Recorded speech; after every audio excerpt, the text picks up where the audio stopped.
so my name is Beau Gunderson.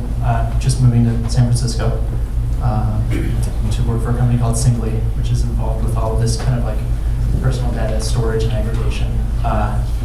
And how I originally came to appreciate the quantified self and self-tracking and personal data and all that stuff is because I noticed that I was tired all the time.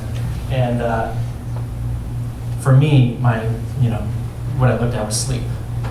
So, I did the thing of a Google Doc, having all of my sleep data in there when I went to bed, when I got up, where I slept, how, 1 to 5, subjectively, how I felt the next day.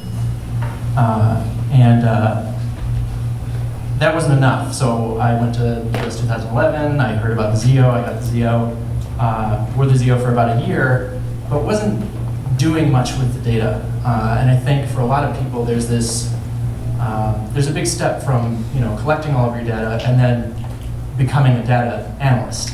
And for some people, that involves Excel or Tableau or writing shell scripts or what have you. So there's all these different ways to mess with it. But I wanted something that was easier. So Mike Bostock created this open source software called Crossfilter. And I thought maybe it would be useful to be able to look at a data set like my sleep data in a multifaceted way.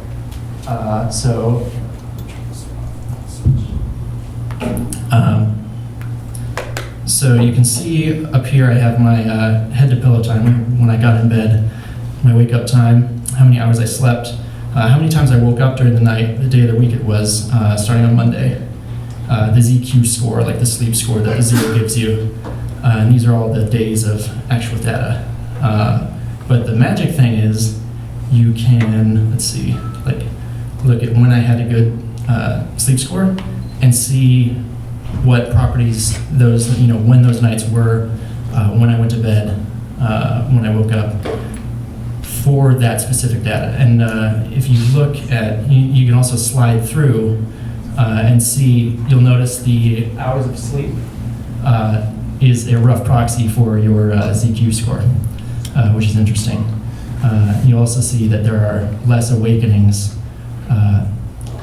Actually, that is interesting. I see the peak for awakenings actually moves up, but that's probably because it's a proxy for the length of sleep it was. So if you sleep longer, you get a higher ZQ score. You're awake more. You wake up more times during the night because you were. If I slept for 12 hours, I probably woke up many times during that time. You can also, grab a range of dates and slide through and see how your sleep has changed over that time as well. And I noticed in here. That my wake time actually got later, which correlated to setting my alarm a little bit later. But for me, I feel like this might bridge the gap between writing functions in Excel and all that data munging, and people who just want to analyze their data but kind of play around with it, and do it in a more exploratory way. So I'd like to get like Fitbit data in here. So you can see how your ZQ score or how many hours you slept correlates with how many steps you took the day previous. If what you ate affected that. So all these questions, because you could have a question like, or a hypothesis like, do I sleep better on weekends? Yes, no. And then you can just ask, say, how does that compare to, the first 5 days of the week? And for me, there's a big difference because I tend to sleep for about 6 hours a night during the week and then catch up on the weekend and over time. So I hacked all of this up today, so it's pretty rough. So it's on GitHub, and I'll get you a URL.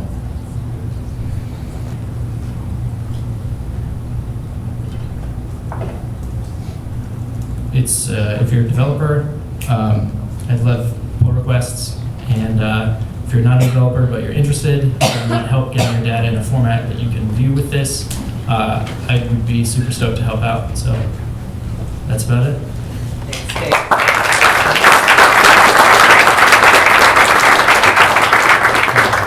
Yeah. So, Beau, I have a question for you. How do you get the data into this tool?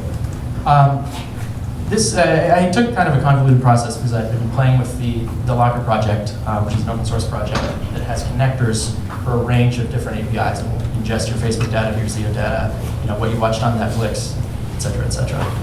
And I happened to write the Zeo connector for that, hooked it up to the Zeo API, and then got to export my data that way. So are you envisioning at some point we'll be able to, say we have an account at Zeo or we have an account on the Fitbit web service, that we'll be able to go to Crossfilter, enable access to our... Yes. Yeah, enable, Definitely. right, exactly. We'll enable access to our Fitbit account, it'll pull the data in, and then we'll enable access to our Zeo account, it'll pull it. That's really, could be very powerful. Yeah. That's why I came to San Francisco to work at Singly, because they're kind of solving that problem of you have all these APIs, all these different health devices and whatnot, distilling them down to the one API that you could use to create an app like this. Okay, so then the next question for you is, what was the most surprising thing you learned from being able to get this kind of view of your data? The most surprising thing was talking to people and seeing how much they wanted to be able to do this, and that there wasn't something out there that answered this, way to look at your data in a multifaceted way already. Yeah. So you just did this today, obviously. Yeah. So, yeah. Okay, good. Let's open it up to a few questions. Sure. If anybody is curious, Phil. I'm curious, wouldn't Zeo have some sort of software to give you some sort of analysis like this? Doesn't Zeo give you this analysis itself? They not to this depth. They'll show you, one night's data, or you can look at any specific night's data, and then they have like a beta weekly thing. They may be working on better analytics, but right now it's pretty basic. But I'm, even if they did have awesome analytics, then you still don't have the question answered like, well, I want to plot my Fitbit data or my, whatever else data against this. Great.